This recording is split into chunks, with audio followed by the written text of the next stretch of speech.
ये दांत है पेशेंट का, केरियस है और इसको हम आज निकालने वाले हैं।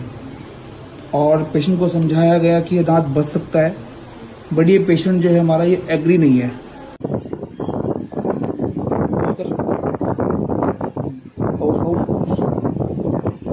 है ना, it will come out easily. पर ये काफ़ी बल्कि रूट है, लंबा रूट है, तो इसीलिए हमारा डिस्टल भी टूटा है। यही कारण है हमारा डिस्टल भी गया है। As you can see it's a long route, लंबा रूट है, लंबा दांत है। अभी हम डिस्टल का प्रयास करेंगे, क्योंकि डिस्टल हमारा टूटा हुआ है, तो डिस्टल के लिए जाएंगे। ठीक, और ये रहा हमारा डिस्टल पोर्शन, और ये उठाया हमने इसको पेरियोस्टल एलिवेटर पर। देख सकते हैं, चलिए।